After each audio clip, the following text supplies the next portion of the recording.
Macy. How's it going, man? James, it's going great. I am honored to be here. I've been listening to your show. There's many favorite parts, but one of my favorite parts is right at the start, James. This great intro. It's time, and just like it, I was thinking about it. Like it hits me at the very sweet spot of like just a little bit of kind of playfulness or cheesiness, but also just like bringing the stoke, and I think it's kind of what we went for in the intro of the Skimo Gold podcast, like talking about skimo, talking about trail running. Of course, many of the things are serious, but it's also like it's fun. These are things that people are doing outside of the work and the other obligations, and in some ways it's kind of an escape from the obligations of life, and like let's just have fun. So like when I push play, I'm like, oh yeah, I'm having fun. Like I wanna go running. I'm excited to hear these guys talk about whatever they're talking about. So anyway, good work, and I'm pumped to be here. Dude, I appreciate the compliment so much. I have to be honest with you. My agent messaged me the other day. He's like, "Your intro's too long." He's like, "I have to fast forward through it." I'm like, "Get ready, stay. It's never going anywhere, so you better get used to it, buddy." Yeah, Yeah, I gotta hand the compliment forward. Likewise, dude, you're like it's like '80s inspired kind of techno beat that you've got for Skimo Gold. I love that. It's funny. I had a note to actually bring that up to you earlier. Yeah, however you created that, I think you did an amazing job. So well, it was produced by Palm Tree Pod Co, the podcast production company, and they do a good job. And I don't know where they found it, but they sent me the draft, and I was like, hell yeah, we're doing this. oh, dude, yeah, they did a great job. Phenomenal. And good taste, good selection there. All right, let's get into. I want to talk about you and get into your background and talk about Skimo Gold, get that out into the world. So maybe first and foremost, give me. I know you've done so much in the endurance space, but maybe give me like the 10-minute elevator pitch. Talk about what you've been up to now, and talking about just kind of your background in general. Yeah, well, I mean, I guess I'll start at the start, and I'll try to make the cliff notes brief. But I got into trail running in 1988. I was 5 years old, and my dad was doing the Leadville 100 run, and I just remember a visceral sense of being there at Six and Harrison in Leadville, at 4 a.m. in the cold, and you got this old cowboy Ken Kluber, and he's saying things like, "You're better than you think you are. You can do more than you think you can." And he's shooting off a shotgun, and like that stuff has always stuck with me. It's always been real. It's always been powerful, and it's an energy that has kind of guided my life in many ways. Here I am, 43 years old, and I'm still pumped about this same stuff. So growing up, got to see my dad doing Leadville and Badwater, and the snowshoe races and Marathon des Sables and that kind of stuff. And then in the 90s, he got into the Eco Challenge races, the expedition adventure races that were on USA Network, Discovery Channel, MTV, etc. And I was a teenager at the time, so I was doing the normal sports and starting to get into track and cross country. But I was just intrigued by the adventure of these things that were happening in faraway places, and kind of knew that I would probably want to do those at some point, sooner rather than later. And it kind of ended up being sooner, I guess. In college, I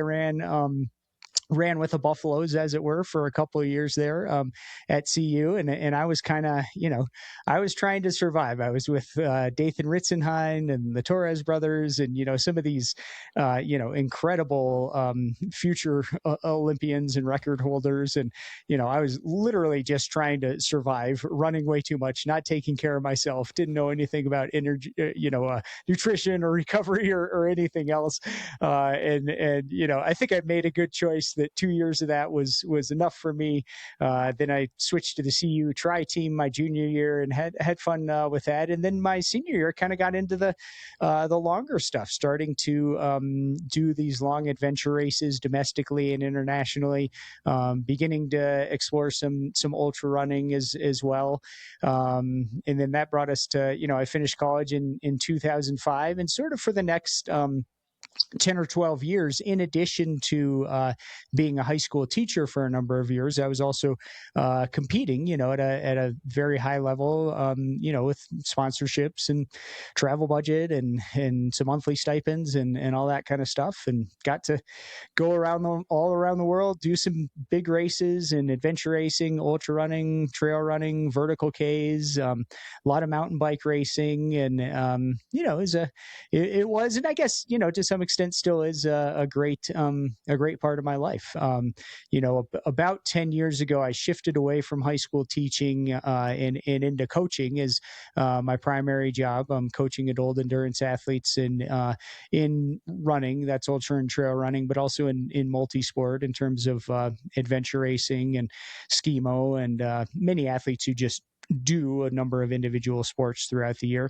And then in addition to that, I've gotten, kind of like you, the sort of media or production side of things. Like when I hear the word content creator, it seems weird to me because I'm, in this realm, I'm kind of an old guy and I don't do video editing. Like I don't know much about social media. I don't look at social media. But in terms of podcasts, I do a Travis Macy show. I do Skimo Gold that we started about a year ago. So that's, a lot of content, as it were. And I've also done, quite a bit of sort of traditional long form content in terms of two published nonfiction books and also a fiction novella. So, kind of lots of different things. I have ADHD, which can be a challenge, but is also, I think, a strength in terms of energy and dynamism and, enjoying many things at once with a lot of novelty. And I also, I spend a ton of time as a dad. My kids are 13 and 15, and they play sports, and we live in Salida, Colorado, which is a small rural town, which means the away games are usually at least 2 hours away. So I spend a lot of time driving to teenage sports games, and that gives me time to listen to things like the Steep Stuff podcast. I appreciate that, man. I have so many questions for you. First and foremost, I guess we'll start off on, you kind of said you're, a content creator, and I know as an athlete first, I always view myself as an athlete first. So when I hear the words content creator or influencer, I kind of poo-poo on that. Mm-hmm. I don't like that. I don't know. Like, I don't like that statement or saying or whatnot. How do you grapple with that? Like, what are your thoughts on that? Yeah, that's it. I think, as I started exploring sort of that nuance or that mix, this is 10 to 15 years ago. Like, I don't know if the term content creator existed because it was such a different landscape. I mean, when I was applying for sponsorships, or we would have these, bonuses. It'd be a podium bonus, or it would be like, and maybe some of these still exist, but it was, a photo of yourself wearing the product and the circulation is X. And you would, literally, I'm copying pages from the Denver Post or from Adventure Sports Magazine or whatever, as content to give to sponsors, for a bonus. But in some ways, that was the early form of quote content creation. So that exact term, when I think of the YouTuber or the content creator, like, that is very far from my own experience, or at least stereotypically. But I also think, as I've gotten more into this, or even just recently with Skimo Gold, like, kind of like you, I heard your State of the Steep Stuff podcast where you're reflecting, kind of in a metacognitive way, like, you're making this thing, this is the spot for, sub ultra trail running. Like, that's what we want to do for Skimo. Yeah. And one thing I've realized is, like, okay, maybe the YouTube or the social media, or these may not be sort of my wheelhouse, but these are things for me to learn about. And to at least have a team that's really, nailing it with it. And it's like, one story is like, oh, this is kind of a hassle and it's not me. Another story is like, this is intellectual development and I love learning and I love growing. And this is a way for me to learn and engage. So, I think it's legit. And I also, I look at, I recently did a Skimo Gold podcast with my friend Sage Canaday, who, lives Great episode, close here in Chaffee County. Oh, thanks, man. Yeah. But like, Sage is such a great example of someone who is and has been a super legit professional runner for decades now. And like, he is a really smart, hardworking, funny, creative guy who creates, fantastic content. And that doesn't just happen overnight. Like, this is a guy who's approaching it like a job because it is a job and he does a really good job at it. So, yeah, I think it's I think it really has value. And I also think like it's not like one thing is better than the other. Like, in my mind, as someone who's written books, as someone who enjoys the long form conversation like we're having right now, sometimes I sort of eschew, the real or the short or these kind of quick hit sort of things. And maybe that's just because it's not my way of consuming. I don't even see that stuff myself. But I'm also learning like that takes a ton of skill. To me, it's almost like writing a poem. A great poem says a whole lot very quickly. And you could say the same thing about an Instagram reel or a YouTube short. Like, if you can say something really powerful very briefly, that's really hard to do. And that deserves a lot of credit. I agree. So many things to say off that. First and foremost, if Sage Kennedy does listen to this, keep an eye out for an email, because that is someone I really want to have on the show sooner rather than later. I have his email address and I've been meaning to reach out to him. I've just been so busy. Dude, I can't wait to have him on. I want to talk about like some of the early days with Golden Trail and some of his, second place to Killian at the 2019 Pikes Peak. There's Sage has done much in the sport. Moving on, I don't want to bury the lead too much. I want to get into Skimo Gold. I think that's kind of one of the cruxes of the topic, if not the biggest topic of this conversation. How did you come up with the idea to do this podcast? I've had frequent co-host of yours, Cam Smith, on many times. He's a buddy of mine. And I'm just sending all the cheering in the world on for him as he gets ready to go race at Milano Cortina at the end of the month. But maybe talk about how you started the show and kind of your plans for it. Yeah, well, this actually goes back to 2005 or 6 as well. At that time, podcasting was just getting started, and a guy I was in touch with. So I was a professional adventure racer at the time. We had a good sponsorship from Spider, and we were traveling around and doing all the big events. And a random guy from New York named Fred Abaroa emailed me and he said, "Hey, you want to do a podcast with me?" And I was like, "What's a podcast?" And he told me, and I'm like, "Hell yeah." Like, I love talking to people. I love doing the interviews. He was a tech guy. So we did for, I don't know, probably a year and a half or 2 years. We did this Go Far Adventure podcast where I was, talking like this. I don't think we were doing video calls at the time.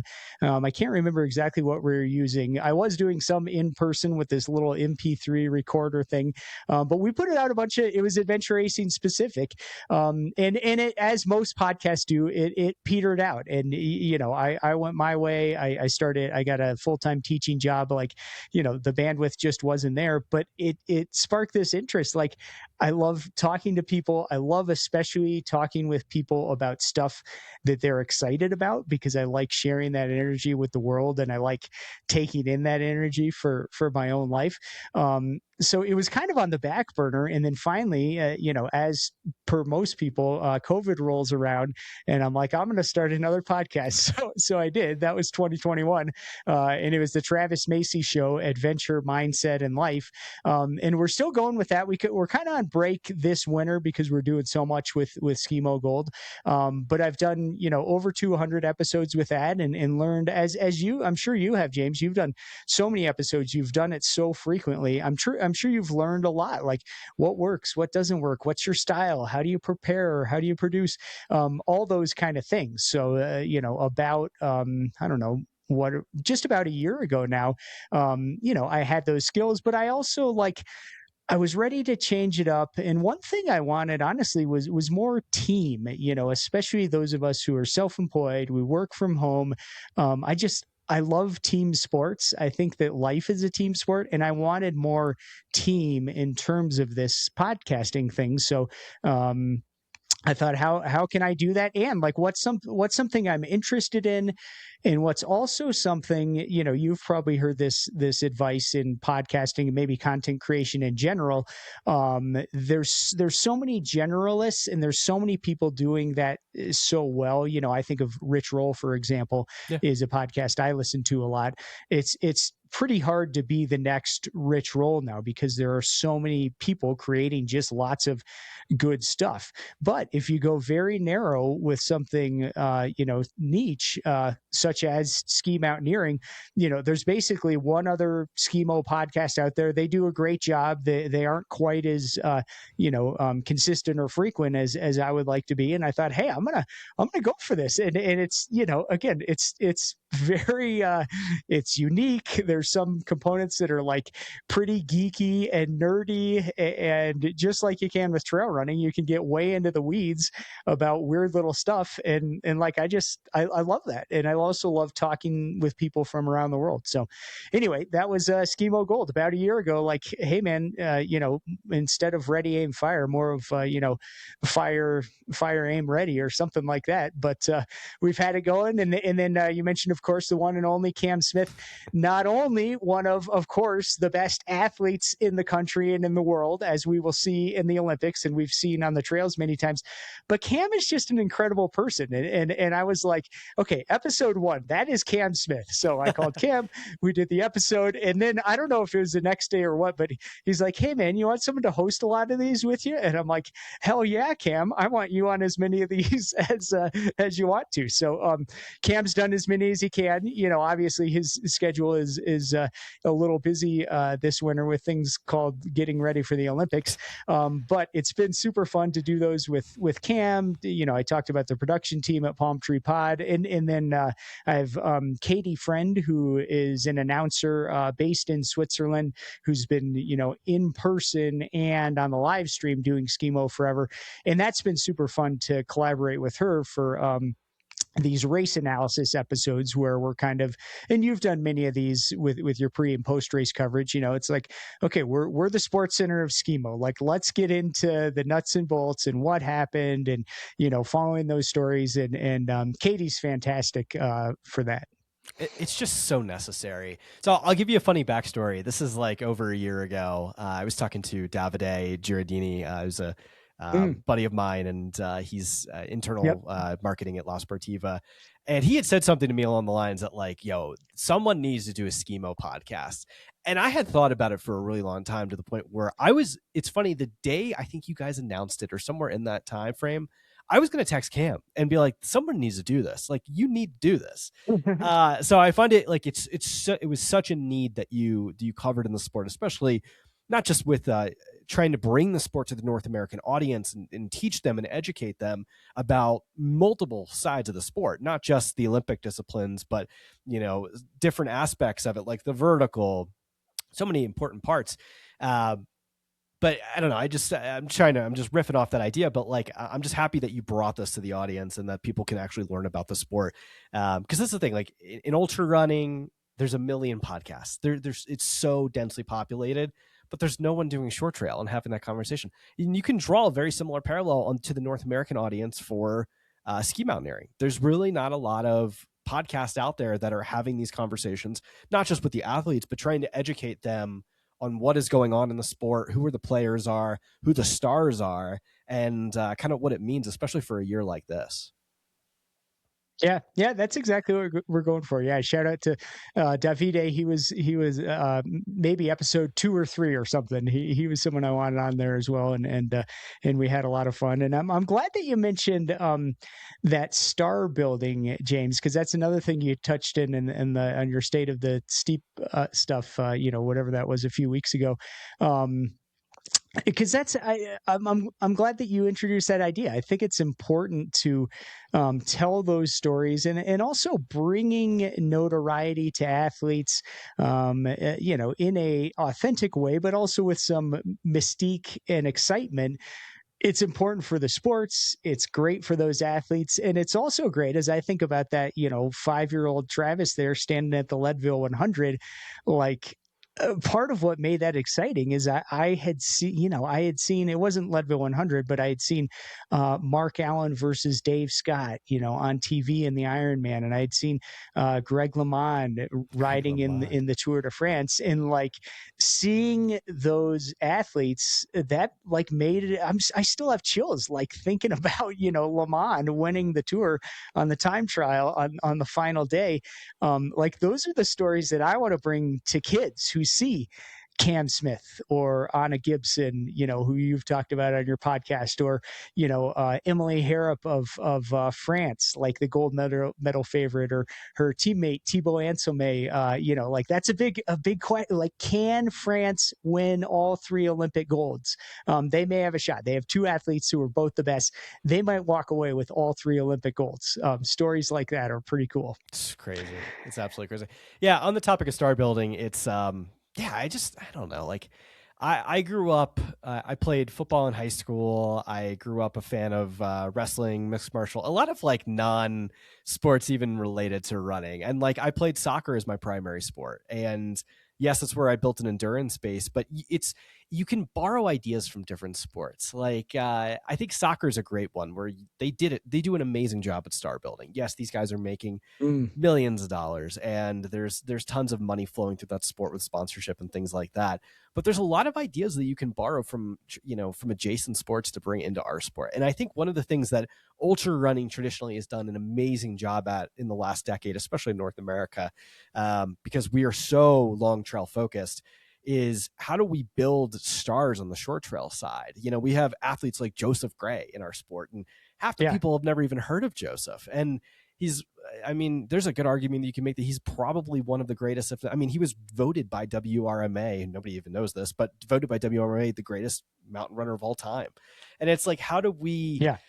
go about building these stars and telling people like Joseph stories and conveying these stories to the world? Like I and it's crazy to me because Anna Gibson is, I don't know, weeks away from becoming a global star. Like more people around the world will get to know her name, which I think is so cool. But who is that going to inspire as a young gun in North America to become the next Anna Gibson or the next Cam Smith? And what is that going to look like for our sport decades down the line? So it's kind of cool that, this is just paving the way for what our sports are going to look like, decades down the line when hopefully trail running is an Olympic sport and skimo is even bigger. Maybe hopefully they have a vertical by then. I heard it's sounding good for a vertical to be thrown in. I don't know why that's not a discipline. It kind of makes me scratch my head, but all good. Yeah, it'll be interesting to see. I think some of these other disciplines could be added. Obviously, I'm not on the Olympic committee or anything, but I think they would be really cool, and I hope they will. And a question for you, James, Sure. on the star building, like, what are your strategies for that? Is it just talking with the athletes to let their stories and personalities shine? Is it intentional collaborations in terms of content? Is it really, of course, there's different personalities, some people love being in front of the camera and media. Some people don't as much. You mentioned Joe Gray. Like, that guy, he has been the best trail runner, in the country and likely beyond, my entire post-collegiate running and life experience, like literally that whole time, 20 years. It's crazy. He's been at the top. Like, yeah, people should know who he is. I've seen him here and there at races or competed against him and, seen him for a very short period of time. Yeah, the guy's incredible. So I think the way we have to do it is let personalities shine through. Like most of the people Mm. in our Hmm. sport, see, I don't know. I find short trail to be more meritocracy than ultra running. I think it's a little bit different, and a little more nuanced, right? And I think the way we approach this from the steep stuff perspective is multiple different things. We're going to have partnerships with individual athletes. We'll help to partner with them for different films and short film projects to try and tell their stories. We'll have more stuff involved on social media. But I think most of all, it's let the personalities shine through. Like Joe, if you ever Mm. get him alone, like he's the ultimate competitor. He reminds me so much of some of the greatest athletes that you've ever heard, like your Kobe Bryants of the world, like some of your the athletes you think of that just have like that switch that they can flick on and they just are a true professional, that like it kind of gives you the chills when you hear them talk because it's so inspiring. Joe is like that dude. And it's how do we let that personality shine through? Because I think if you let the true him come through in short videos and things like that, and trying to build his star power and get his name out there through more personality based stuff, I think that's where you make these like global stars. Like, I mean, they've done Mm. different things in the past, like with Jim. I think what made Jim so interesting, Jim Walmsley, in the wasn't so much the stuff Jim does now. I think it was the early years for Jim Walmsley when he was putting out this the Coconino Cowboy films of like making the wrong Hmm. turn at Western States. Like he was borderline arrogant, man, in his abilities, but that's Mm. some of the stuff that gets like people interested in wanting to learn more because they almost want to root against you, right? So I think there's more you can put there in short trail for that ability. And then there's also, a lot of really strong, amazing, humble people. And I think those stories can be told too. I think there's people with different backgrounds of different things. So I think a lot of it's having the partnerships with these athletes to be able to help tell their story, but also really convey their personality of the type and level of person they are. Like, dude, Cam's a great example. I think about Cam a lot when it comes to this. Because he's such a kind person, and he's kind of unassuming, Hmm. and you would never know that he is like the ultimate competitor and like takes this so Yeah. seriously. And I don't think the world knows as much of like, I don't think enough of Cam, who Cam truly is, has been really captured from other than some interviews and some things like that. So I think there's a lot of really good storytelling ability to show like who this athlete is kind of in the space, which would be kind of neat. Mm. Yeah, thanks for sharing that. Cam and I did an interview. It's going to come out during our Olympics coverage. We co-interviewed a guy named Pete Kadushin, who is a mental performance coach. He's a really interesting guy and cool backstory. He was Cam's professor in college Oh, wow. in Gunnison. Cam took like 21 credit hours from this guy. And anyone who knows Cam, you're right. He has a true professional and also killer mindset that works really well and works for him, and it's authentic to who he is. And so Dr. Kadushin gave us the advice that if we can behave and perform as athletes with a sense of unobstructed self-expression, that is where we will not only feel the happiest and the most authentic, but also achieve our best results and outcomes. So we talked a little bit for Cam, that self-expression, it's joy and it's excellence. And by pursuing first joy and excellence as the ultimate motivators, those actually lead to something like qualifying for the Olympics much better than saying, I'm going to try to qualify for the Olympics and, put the personal expression behind. So yeah, I think that's what we see with Cam. If you have a conversation with him, I was just watching the World Cup that they did yesterday in Spain, and even in brief little clips. And I think my perception is that Anna is kind of wired the same way. Yeah. They are fierce competitors, and clearly they both like fun and human connection. And I think that's what's making them a good team. Yeah, no, I agree. I agree. I was going to save this to the end of the conversation, but like, what do you think the ceiling is for this type of team? Like for Anna and Cam? Like, dude, here I don't know anything. So here I am like, this is the Cinderella team. Like they're going to upset the world. Here we go. Like, I mean, from a true professional and someone that understands this a hell of a lot better than I do. Like, what do you think? That's a good question, James. I mean, they are so Good. And there's a lot of Americans in Skimo who are like just at that threshold. So, for example, there was a World Cup in Spain this weekend. In the sprint race, or maybe I'll give a little bit of background. So what are the Olympic disciplines? There's two races. One's called the sprint that lasts about 3 minutes or so, and it's 6 people who go off at the line together. It's head to head. It's super exciting. It's kind of like a skier cross or a BMX race, in the sense of anyone who's watching can tell what's going on. So the gun goes off and they take off, and they're literally sprinting. I mean, they are running full speed on skis with a unique form, because your skis, you don't want them coming off the ground. You want them sliding still, but you're going incredibly fast. And then gradually it gets steeper. It goes through a short section called the diamond, where there's kind of a, some flagging that you have to go around. And they make it look easy, but it's actually really hard to do these relatively sharp corners at that speed. Then you keep going up a bit more. You get to a designated transition area. You take your skis off. You put them on your back, clip them to your pack, pick up your poles, and then take off running/hiking up a very, very steep hill. Sometimes it's deep snow. Very often in the Olympics, we'll see stairs that are made. So you're basically running or hiking, power hiking. It's the same trail running stuff up these steep stairs. Then you get to another transition area, put your skis back on your feet, skin uphill. Again, you have climbing skins on the skis. That's what's allowing you to go up. And then you get to the top of the hill, rip those skins. People have probably seen that. That's a sexy shot, the double skin rip, right? You jump up, you fling the skis back, you stick them in your pouch, you adjust your boot and your binding so that the boot is stiff and your heel clips in, and then you take off downhill skiing through gates to the finish. So again, that's about 3 minutes. That's called the sprint. And then the other race, and this is where the Team USA is more competitive currently, is called the mixed relay. And it's again, super exciting. One woman and one man. The woman goes first. She does a course that takes something around 6 minutes. And within that 6 minutes, there's 2 climbs and 2 descents, and a number of transitions as well. So these transitions, the skins on and off, the skis on and off, they're very important. Woman hands off to the man. He does that same course again, 6 minutes or so, hands off back to the woman. She does the same course again, back to the man.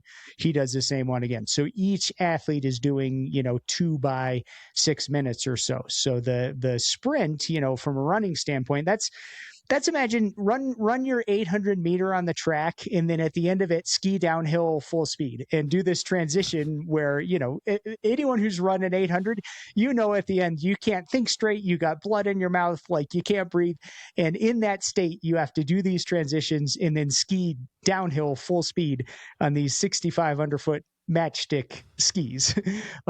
Whereas the mixed relay, slightly different energy systems in that you're doing, again, 2 by 6 minutes. So, it's not quite as much VO2 max. And it's also doing that twice is pretty unique with having that rest in between. So anyway, that's kind of that's what we're looking at. And then you were saying, what's the ceiling for the US? Not James, to put you on the see. spot. Like we are, yeah, we're coming, man. That's my answer. In USA Skimo, I mean, I'm not an athlete, but like we as a country, we are coming. We are getting closer and closer.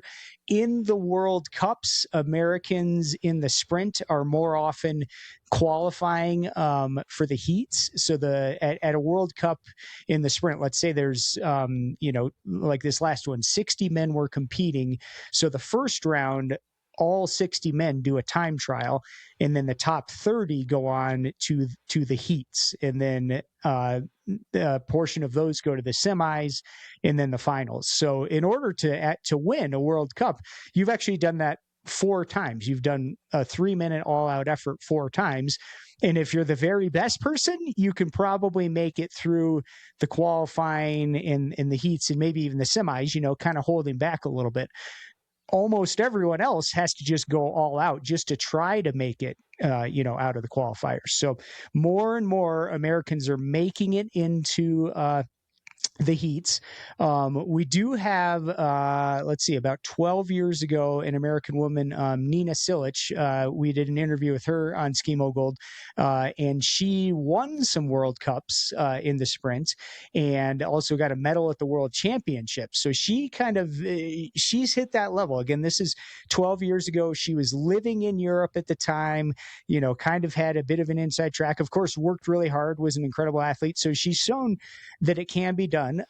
Cam has podiumed in verticals in the World Cup circuit, so he's right there. And again, the Americans are typically a little more competitive as the distances get longer. And then, as many listeners know, the first World Cup this year was in December at Solitude in Utah, and Team USA had two teams in the B final for the relay. They got first and second in the B final, and then the team of Cam and Anna got first in the A final for the relay. And that was a huge breakthrough to get that victory in a World Cup. And some of the very top teams, France and Spain in particular, were not there, but they beat a very, very good Italian team. And they're in the mix. The race had happened as we record this. What is it? It's February 2nd. So 2 days, yesterday or the day before, the World Cup in Spain. I think they finished 6th or 7th. Okay. And that was a big jump from last year. And they didn't have the smoothest race. I think Cam's ski fell off at one point. There's unique conditions in terms of, you can imagine, as with any trail race, the conditions vary from race to race, like what shoes are you wearing, pacing, hydration, all this kind of stuff. Like the snow and the atmospheric conditions were kind of unique. And so they had some issues with skins and some other stuff. But they were still like right in there, and I think this Olympics, I think there's a chance at a medal. That would be an incredible performance, and if they're top 5, top 6, like that would be awesome from these teams. You think of France, Italy, Spain, Switzerland, Austria, like these countries have been so much into this sport for a long time. A lot of them, like in Spain, they have Skimo academies where all these kids are going to a residential school for Skimo. In Italy and France, a lot of these athletes are military athletes, so they're in the military, which pays for their professional lifestyle as an athlete, and also pays their salary, and all they have to do is be an athlete. And that's a bit different, as we know, from US, where you're figuring out sponsors. Many people are still working other jobs. I mean, Cam was always working another job until this year, when Dina Fit kind of increased their support of him, and he's able to really be a full-time pro athlete. Which is so crazy. Yeah. Anyway, they've got, we'll see. I'm just super pumped. The fact that they made it was awesome, because they were right on the edge, and they're making jumps, and Anna's been a big piece of that, and it's been incredible to see all the pieces fit together. She was a great alpine skier as a kid. She was a Nordic national champion as a teenager. She's, of course, been a great runner. Basically, she had to learn the transitions and stuff, and now she's right in the mix. You watch a race, she transitions as fast as any of these people who've been pro Skimo athletes, for a decade. Which is nuts too, man. Like, that's crazy that she... And what's wild is, like, she's only going to get better, like that's the thing. Like, she's only going to find improvement. Anna is like a Swiss Army knife athlete, man. It is so crazy to think that we have like that level of talent, like in our trail running pool. Not just can she do it on the track and the trails, but now she's going to the Olympics and in the mixed relay. That's so crazy. One thing I was going to make a point on is, I feel like, man, like now the US is, I hope this is great for the future, for bringing up younger athletes kind of into USA Skimo and into the fold. Because, you look at like the future. I mean, guys like Griffin Briley, who I've had a chance to race at a Cirque Series race. Kid is immensely talented, and he's I don't even, what is he, like 19 years old? that kid is the future of the sport in so many different ways, and whatever discipline he so chooses. I know Cam had made a comment that like he was going to be pushing Cam, in future Olympic cycles and things like that. So I find it really interesting and really neat that, as Cam and Anna continue to develop, there's amazing other talent waiting in the wings to, take their spot when, they so choose to not do this anymore, which is crazy.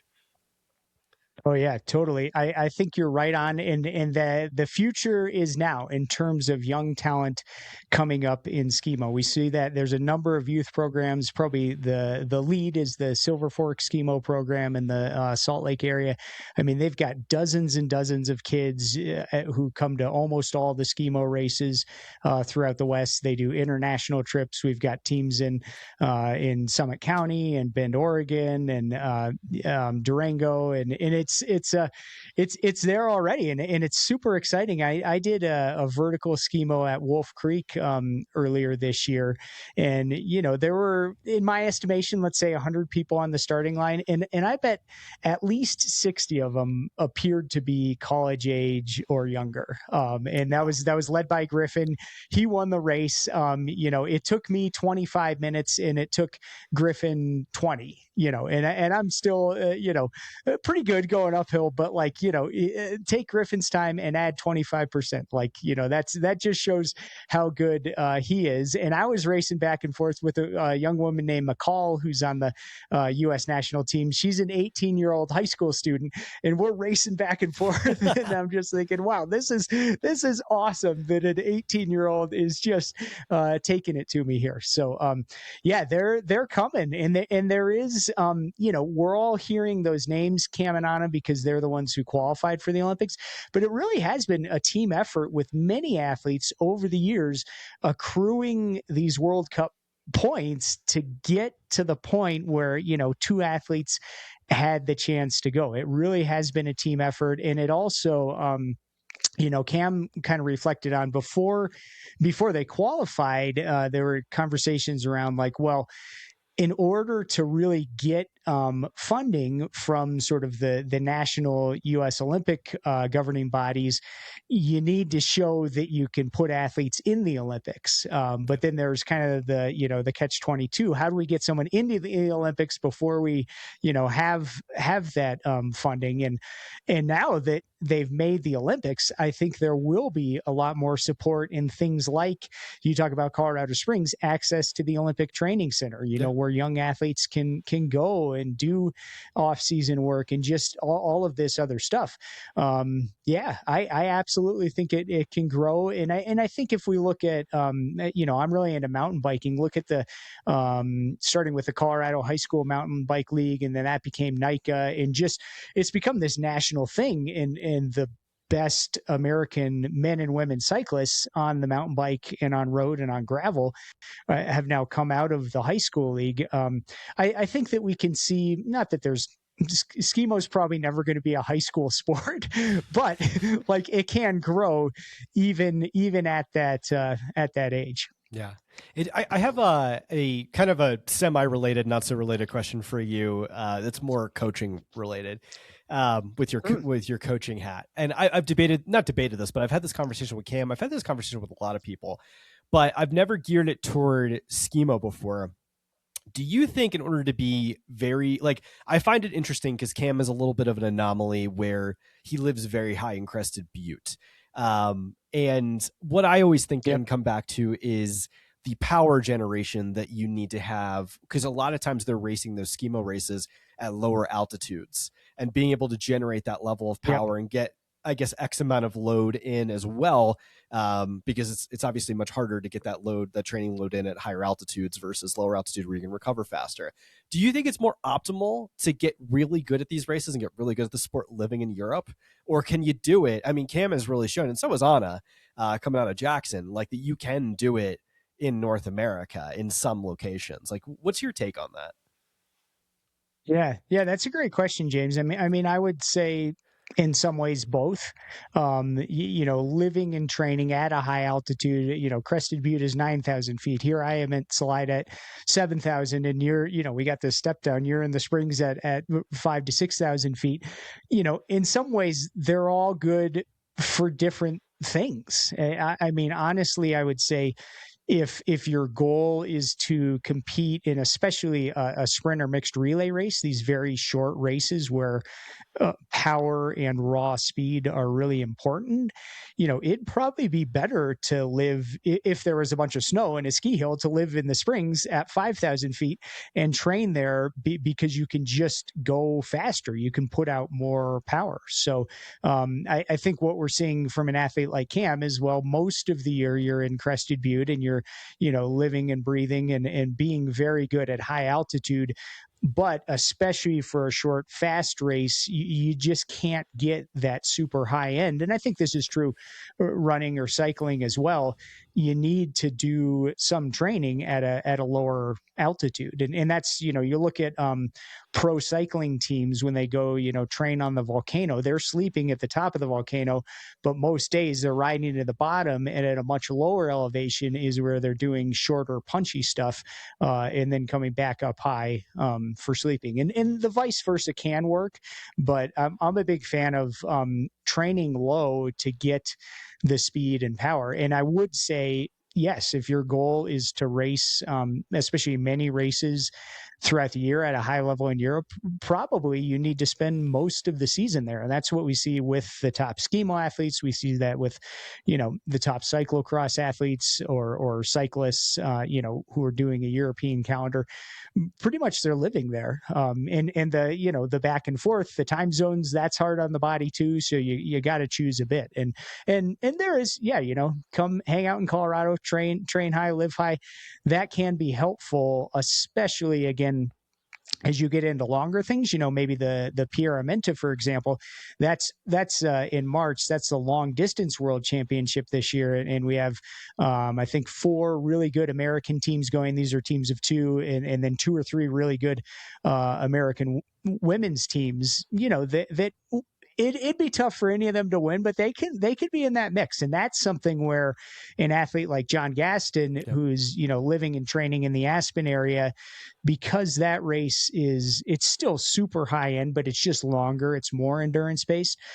I don't know John's exact schedule, but he could probably stay in Aspen, up until a week before the race and then go over there and be fine for something that is taking 3 or 4 hours a day for 4 days in a row. Yeah. Super interesting, man. The physiological stuff is always, it's always like, for instance, like I always scratch my head, like Noah Williams is a teammate of mine for the La Sportiva team, but he lives at Leadville at 10,000 feet. And I'm like, dude, how the hell are you so fast? And you live at 10,000 feet and you're always training so high up. Like, how do you do that? And without like doing any speed work. So some people are just genetic anomalies and they can just do that. But I don't know. I always came from the camp that like living lower, you could produce, like, I don't know. I've talked to Dan Kurtz about this as well, who lives in like New Hampshire, Vermont area. And he always swears that, yeah, you can produce so much more power down there and get so much faster. But it's always your Achilles heel then, because you're going to have to readapt to altitude when you go back, or if you want to race high. So I guess a lot of it depends on where you're racing too. That plays such a magic role as well. Exactly. What's your final goal? Or, you use run on a treadmill, or I, when I was running much more seriously, I would do a lot of fast running downhill, a gentle downhill dirt road. And like, okay, I can't run as fast on flat ground, but if it's downhill, I can run pretty darn fast. So that's a way to, get the legs. It's not the full on explosivity and power, but it is just leg speed running fast. Go downhill. Yeah. So cool. So cool. All right. Really quick. One of the things I want to get into before we start to wind down is the Olympic, just the calendar. If I remember correctly, is it the sprint that's on February 19th? And I think it's the mixed relays the 21st. Do you know which ones are which? Yep. Exactly. Yeah, you got it. The sprint is February 19th. The mixed relay is February 21st. So those are both towards the end of the Olympics. On Skimo Gold, we're doing an episode every day, kind of leading up to it. This is background. It's interviews. We got one with Cam and Anna coming up, and in other podium contenders, we got Max Valverde. He's going to be the announcer on NBC, so we get a little bit of his take. And so something to. Olympics are awesome. Probably a lot of listeners to both of our shows enjoy the Olympics, and I think it's kind of neat to, at least for me, have the thing that I'm most excited about coming at the end and looking forward to, but getting to follow the other stories along the way. I've sort of thought if I never will, but if I ever went to the Olympics, and maybe you'll still go, James, but if we go to the Olympics, I hope we get to compete on day one, because then it's like you get your thing done, and then you just get to be a fan and hang out and hang out with the Australian babes and stuff. But Cam and Anna don't get to do that.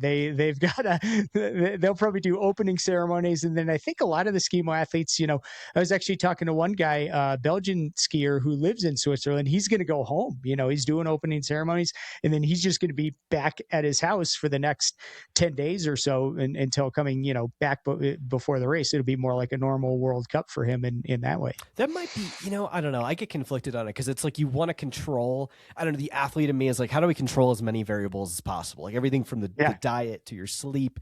And I almost feel like that's got to be so hard to control all of that, like kind of going into a race where, I guess I went into some of this with Cam, but we were kind of limited on the time. But I guess they put you up in a place to sleep. They pay for your food there, or at least they feed you. But it's like, still, it's not what you're used to. So sometimes it's not as optimized of a diet. So as far as controlling the controllables, it's got to be a tricky thing. And then on top of that, do you know how much they can like touch the course or like see the course ahead of time? That's a good question. Yeah, I don't really know. I heard on your podcast when Cam was talking about the gear check, like you bring your race gear and then you check it in at the beginning of the Olympics and then basically don't see it, until race day. And of course they have multiple sets of the same stuff. They did a test event. So the Skimo events are in a venue called Bormio, and they race the exact course last year. So they know, in terms of the steepness, it's going to be exactly like it was last year. That said, the Skimo course, it's at the bottom, it's at the base of this Bormio ski mountain. I believe they're using that same ski mountain for the men's alpine events this year in the Olympics. So my understanding is like at some point right now, the Skimo course doesn't even exist in terms of the steps, and they've made these cool berms for the corners. But right now that's like literally just the bottom of the downhill course. And I think that they wait until those, whatever finishes there, the downhill, the Super G, et cetera, they wait till those are done. And then they like literally build the course back up, with snowplows or however they do it. So I think that course, it may not even exist till a day or two before. So I'm not sure exactly where they'll be training. They find similar stuff. There's other ski areas and glaciers. And again, I think different people will be different places, whether it's literally their home base or somewhere else, that they've been for training. That's a good question. Do you know what times we're going to be able to tune in and like watch this? I already told my wife, I was like, hey, I don't care what time of the day it is. We're shutting things down that Saturday, and we're cheering everybody on. Yeah, I don't know exactly what time, and it won't be. These races go pretty quick. There'll be more in the sprints because they'll have some heats, but they go through pretty fast. The entire mixed relay, is just about half an hour. Off the top of my head, I don't know what time. I would say if you want to watch it live, it's going to be early in the morning, just because of the time difference, and then coverage leading up to it on NBC. That'll be an interesting choice. What do they decide to do? Any spotlights? Do they? This guy Max, he's creative. He's a great entertainer. I know he's pitching to NBC to let him come into the studio and do some of these funny things, demonstrate transitions, that kind of stuff. So hopefully we'll get to see Max doing that, on NBC or Peacock. But who knows? Interesting. That's so cool. I have a question for you about commentating and just having the podcast in general. Like, do you think maybe the Yeah. next Olympic cycle you'll try to be a commentator of some kind? I feel like you just are so knowledgeable about the sport. You literally have like the biggest and only North American podcast doing this, and by that time, it's going to be huge. So, like, what? Yeah. And you've got the connects now. That could be cool. I feel like that's a good idea. James, I was going to ask you the same thing because I heard you say that again on one of your podcasts. Sounds like you answer first. It sounds like you got some. Tell me what you're thinking in terms of commentating. Would just be trail running? Or are you thinking these live streams? What are you interested in? And then I'll tell you my answer. Oh man, so I'll be so I will be commentating the U.S. Mountain Running Championship this year at the Sunapee Scramble, which I'm super excited for. I did that last year with Danny and MK, but I'll get to do it again this year. But as far as like long term for like real like Olympic stuff, dude, absolutely. I mean, I'll be old by that time. Like I'll probably be who knows, in my 50s by the time we become an Olympic sport. Maybe not. I don't know. I mean, I turn 35 in a few days, and so I feel like we gotta. Probably in my 50s by the time it becomes an Olympic sport. But absolutely, I'd love for that to happen. I'll probably be super old and not know what the sport's all about by that time. I'll just know the players, but forget like it'll probably be a completely different sport. Yeah, we'll see. I don't know. How about you? Yeah. Oh, you won't be you'll be old. You'll be the age I am now, which is still, you can still do it. And some things you get even wiser. You need more notes, dude, but there's some things you get better at. You're young though, aren't you? You're like low 40s, aren't you? 40, 41, 42? Yeah. I'm 40. I'm 43. So, yeah. But anyway, to answer your question, yes, I am interested in it. And I tried out for it for this Olympics. I auditioned with NBC and they ended up choosing Max, as I mentioned. Max is very good. He has more experience than me. He's been doing some of the live streams for U.S. national championships and stuff. So, cheers to Max. I'm sure he'll do a great job. And then I also got to last June, I went to London for another audition with a group called OBS, Olympic Broadcasting Systems. And OBS has the exclusive rights to do all filming at all Olympics. So any video footage that we see of Summer or Winter Olympics comes out of OBS cameras. And in the US, NBC is the media rights holder who pays OBS a lot of money to get that footage. And then NBC puts their own commentary over that OBS footage. But OBS also has their own commentators for live stream online. If you go to Olympics.com, and also for other countries where there isn't, an NBC or a BBC or someone who's putting their own commentary over it. So they put on, it was actually really cool. They put on this, it was a training camp for Winter Olympics, aspiring commentators.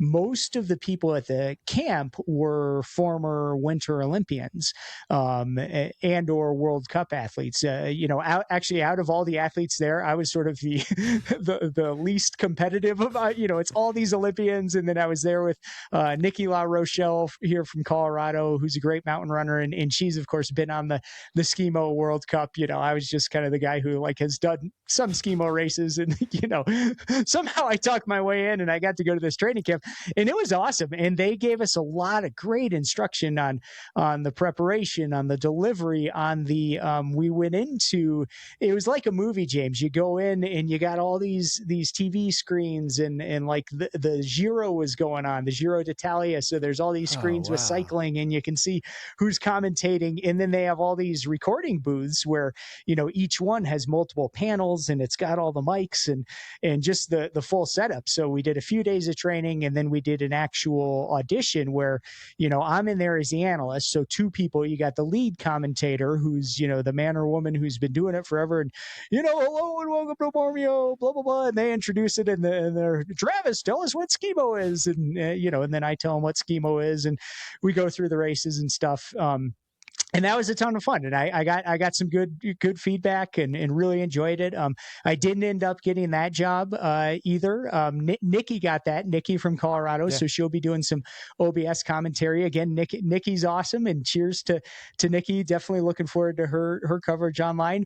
And it's like, I mean, it's just like a race or any professional or academic opportunity. Like, dude, you put yourself out there, and sometimes it comes through and sometimes it doesn't. And then you get to decide, is this something I want to pursue or not? And for me, it is something I want to pursue. And within Skimo, there's not very many commentary opportunities similar to trail running, but like, hey, if it's something you're interested in, keep learning, keep trying, and and maybe it happens. And regardless of commentary or not, I know that I love podcasting. I know that this is something I can do, from my home in the context of, my family, and even, monetarily, probably it's more consistent and sustainable than kind of the one-off things of commentary here and there. It's true. No, it's very true. No, and I feel like, I don't know, you see a lot of other adjacent sports that you can pull from. I think there's so many, I mean, where it's kind of a good mix, man. You see former professional athletes get into it and they seem to have a good knack. Like, dude, you have the voice for it. You have the knowledge base, and obviously, so I think, I don't know what goes into making those decisions, but I wouldn't at all be surprised to see you on NBC Sports there in another 4 years. It'd be pretty dope. We'll see. Yeah. Here's another question for you about it, James. As you've thought about being a commentator yourself, has that changed ever your viewing experience as a sports fan, whether it's trail running or, could be anything else, basketball, football? Yeah, I don't know. It's I draw a lot of I take things from other sports too, and I take things from other sports commentators as well. Like, you'll hear me every now and then say, he's going Sizzler, or he's for Steamall Violence. Like, I'll say like weird things like that and be like, where did you get that from? And I'll just get them from random commentators that I find really interesting, and different people that I that just kind of rub off on me. But as far as, has it changed my views? No, I think the most important thing going forward is just be authentic, and I always say, just be one of one, be completely different. And I find that in trail running specifically, it's easy to do that just because there's not a ton of players, right? And I think it's Skimo, same thing. It's very easy to be your own self, be one of one, be completely different than than other people, in the sense where you're just truly being yourself and being authentic. So I like it. Yeah. Nice. As we wrap up, I got one more question for you, James. You, I know you're into hot takes and even in terms of, star building and just intrigue, hot takes, maybe saying a little something controversial question. What's on your mind right now? It could be Skimo, it could be trail running. I've got one in my mind, but first give me one, a hot take or something a little controversial, James. Oh, hot take. Oh, this is a cool place to announce this. I mean, I talked about it on my, oh yeah, I guess I could say a few things. All right, I'll give you something good. So one of the things that has driven me crazy in this off season is something called Trail Runner of the Year. And it's been on my mind a lot lately, because I just have found, like, you see Dylan Bowman defending himself, and there's been a lot of people, criticizing him for, it's such a big sport. How do you just make 10 of the best? Everybody's an amazing athlete. Everybody has good performances. One of the things that I always it was mind boggling to me is like, why don't we just make this based on math? Like, why don't we just let the math speak for itself? So I'm in the process of developing a short trail based ranking top 10 for the end of 2026, and I'm so excited for it. And it's going to just be for short trail athletes. It'll be across Golden Trail, it'll be across Cirque Series, WRMA, the whole shebang, any person that's running anything less than a 50K. And we're going to just give a good old fashioned math based off your top, I don't know if it's going to be 3 or 5 performances yet. We're still working on that. And we're going to develop weighted averages based off of those, and competition level and ITRA scores and all that good stuff. And the math will not lie. And we will have something that is purely math based and super exciting to roll out for 2020, the end of 26. So that's my hot take. That's what's been on my mind lately. All right. Yeah. You heard it here I first. like it. Yeah. I'll check it out. I look forward to it. Yeah. Well, I got a couple from Skimo. I'll make it real quick. One of them is a question, and those who are kind of familiar with the world of Skimo and maybe adjacent runners who follow it to some extent, it's this question of like, has Skimo lost its soul because of these Olympic formats? And you kind of touched on that. Like most of us, when we think Skimo, we think this romantic thing where one or two people are up in the mountains and they're, climbing up a ridge line with a fixed line, and then they're doing a boot pack up this technical thing, and then they're skiing down, through some steep, nasty couloir with rocks on the sides. Like Pyramenta. That's Skimo, right? Yeah. Exactly. The Pyramenta. Go to Pyramenta Instagram. You'll see what I mean. And now in the Olympics, we have something that's similar, but it's different. I told you the formats. They are in some ways, constructed. It has all of the same disciplines, the same skills, but the experience is much different. And even you take an athlete like Cam Smith, who did and does so well in these longer, more technical races over many years. He completely reworked his training and his focus to be great in a 2x6 minute event, which I think is incredible. So, that's a question people to think about. Has Skimo lost its soul? My answer is no. I think there's room for both. Like I look at running and I'm like, running is awesome. And I don't care if that's UTMB or Western States or the Boston Marathon or, a 400 or 800 on the track. They're all running and they're all awesome. And that's my view of Skimo as well. But there are some strong opinions on this. And we'll share some of them on our podcast during the Olympics. And then here's my other hot take. Maybe the two best Skimo athletes are not in the Olympics. Oh, dude, I was just going to ask you the this. two best. Okay.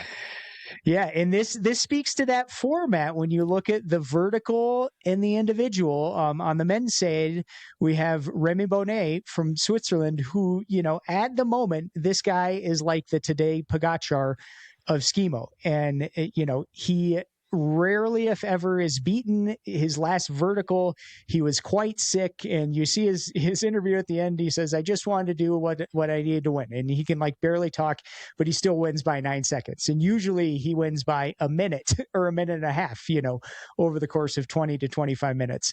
And then we've got on the women's side, Axel Gachet-Molleret from France, who is, maybe equally as dominant in the individual and the vertical and the teams races. And they're not doing the Olympics because they've stayed with their traditional format. So that's, it's kind of interesting. It is what it is. And I'm not taking away the top Olympic athletes. They are incredible as well. Emily Harrop in the sprint you can make the case, has been just as dominant in that discipline. Maybe not a single athlete on the men's side, but they're incredible as well. But two for sure of the very top Skimo athletes are not in the Olympics because their disciplines are not being featured. It's a crying shame. Like, all right, so this is, I feel like the soul aspect. This goes back to climbing. Man, when the climbing disciplines were introduced. Yeah, that's right. The first climbing in the Olympics. Wasn't that weird? And that got super weird. And then they did the same thing with Skimo to make it a little, like, I don't know. Like, to me, this is in the athlete in me, and I'm sure you, as someone that has raced a bunch of VKs, like, dude, how cool would it be for a vertical race? I mean, vertical races are always relatively short. They're not only are they over fast, it's must-see TV. People are going to the depths of their souls, going up these super steep gradients. And I was just like, why is that that's such an easy discipline? Now, I do have to say one thing though, and the caveat, like, how interesting that is that Cam completely reworked the system for himself and got himself to be really good at the mixed relay when he was probably, already the best vertical athlete that the United States had to offer, and then goes and does that. So it goes to speak to like what kind of athlete he is. And dude, Anna in the same way, like Anna, I would take Anna 10 times out of 10 when it came to a vertical race, especially on skis. They call her the motor, don't they? Because she's like unbeatable uphill, which is kind of crazy. So it's interesting to me how these athletes aren't even in their, I guess, best disciplines, if you will, and they're still competing at the highest level, and they're going to go do incredible things. I was going to ask you the Remy Bonnet question, because I follow certain things. I can only follow so much. And obviously the American audience, especially the American trail running audience, everybody for the most part knows who Remy Bonnet is. So to see him not being in the Olympic cycle for this year is a bummer. And I hope they like I said, I think Cam said something when he was on the last show about them potentially adding, I know it'll come back around, but maybe they'll add a discipline. And that's really what they should do. Is it, I guess what is it? There's the individual and then there's the vertical that didn't make it. Is that correct? Something Yeah, like that? I would not. Yep, I would not be surprised in 4 years from now if they keep the sprint and the mixed relay and add the individual and or the vertical, and with the vertical being, like in running, start at the bottom, finish at the top, and then the individual is more of kind of like a cross country mountain bike race where we're talking typically 90 minutes to 2 hours, multiple different climbs, various descents, the Pyramenta kind of stuff, and that's man, TV, get some drones out there. Like, Yeah, it's harder to control if there's inclement weather, but it is so awesome. And the in terms of controlling a course, the vertical is a little easier because, it's just more simple. But, an individual could be done. The ISMF has been doing it with World Cups for a long time and having great filming. So the standards are there. So, yeah, I wouldn't be surprised if in, 4 years, I think it's in France, and then 4 years after that, we have in Utah, the home state of Griffin Briley. I think we could absolutely see these things, and I think they would be awesome on TV. And then I'll make a final point. I got to go in just a minute, but a lot of these athletes, it's not either or. I think it's going to be interesting to see after the Olympics this year, which athletes, just through the end of this ski season, who is going to stick around for the World Cups and really keep emphasizing the sprint and or the mixed relay, and go for those World Cup points, go for the world title, etc. And who maybe is going to shift focus for something like the Pyramenta, which is, again, 4-day stage race, long stages each day, and it's the long course world championships this year. So it has a special notoriety. My understanding is, I think Cam Smith and David Sinclair are slated to do that together. Yeah. And we have, again, a few other very good American teams, both men and women. So that'll be really interesting to see. And I don't think there's a right or wrong way. Maybe you want to keep doing the shorter stuff, or, I can imagine, if it was me, it might be like, boy, I'm kind of tired of doing 3-minute races. Like, I want to go back and just do something that's like huge and awesome. And I think some people may do that, which is fine too. And they'll do great. These athletes are so versatile, they can do both. I'm so curious to see what David Sinclair does with Western States training in his legs. I know he's probably getting ready for, what are we in now? February. So I'm sure he's starting to layer block on the block on the block. I don't know how his skiing kind of fits into that, but yeah, it's going to be very interesting. Those two together, dude, you're talking two of the best athletes the United States has ever produced. Oh my God. Killers, straight killers. And I heard Killian's doing it too. I can't remember Killian's teammate, but I unverified, maybe just a rumor, but we'll see. All right, Pyramenta will be it. James, this has been awesome. I got a coaching call here. I could talk to you all day long. Maybe we'll have to do another one sometime. Same. Awesome, Travis. Thank you so much, and we'll definitely be in touch. I appreciate your time. All right, sounds good, James. Really appreciate it. Have a good one. You too. All right, we're done. Awesome, Travis. I'll be in touch. This will drop.